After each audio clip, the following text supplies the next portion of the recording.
Shabbat Shalom, Epic Life. All right, so today's Torah portion is going to be out of the book of Exodus, starting in chapter 6.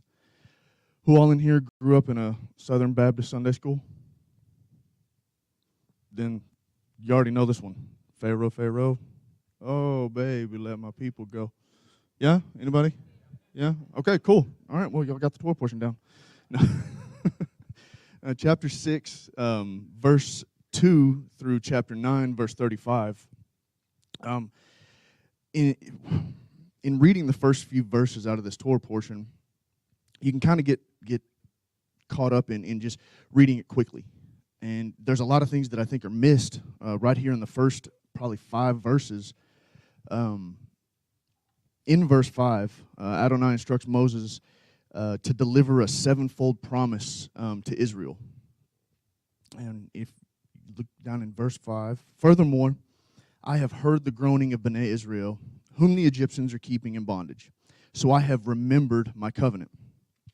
Therefore, say to Bnei Israel, I am Adonai, and I will bring you out from under the burdens of the Egyptians. I will deliver you from their bondage, and I will redeem you with an outstretched arm and with great judgments. I will take you to myself as a people, and I will be your God. You will know that I am Adonai, your God, who brought you out from under the burdens of the Egyptians. So I will bring you into a land that I swore to give to Abraham, Isaac, and to Jacob, and give it to you as an inheritance. I am Adonai. Moses spoke this way to Bnei Israel, but they did not listen to him because of their broken spirit and cruel bondage. So Adonai told Moses, go speak to the Pharaoh, king of Egypt, so that he will let Bnei Israel go out of this land. And so Adonai charged Moses to go talk to the Pharaoh and be an advocate to get the people of Israel out of bondage from the Egyptians. But you've got a super stubborn Pharaoh.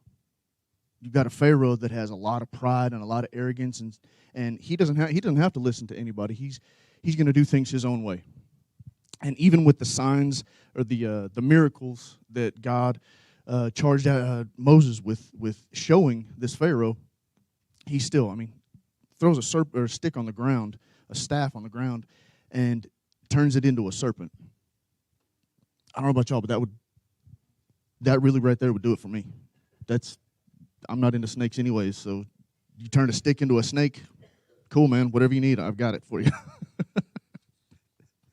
But I think the major point to take away from this Torah portion this morning is that we serve a God that fulfills.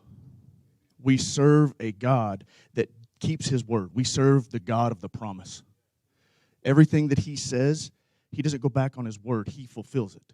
And it may not be in our time that he fulfills these things. It may not be on our clock or our calendar when he fulfills these things. But make no mistake, Adonai will follow through with what he says.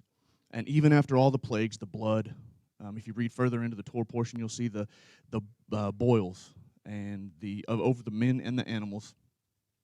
You'll see turning the river the river into blood, making it completely unusable.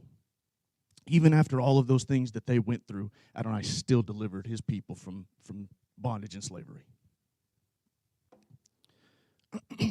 He set the captives free. Even though he had to go many, many times, Moses back to Pharaoh and beg and plead and be an advocate for the people of Israel. So I've cut this short.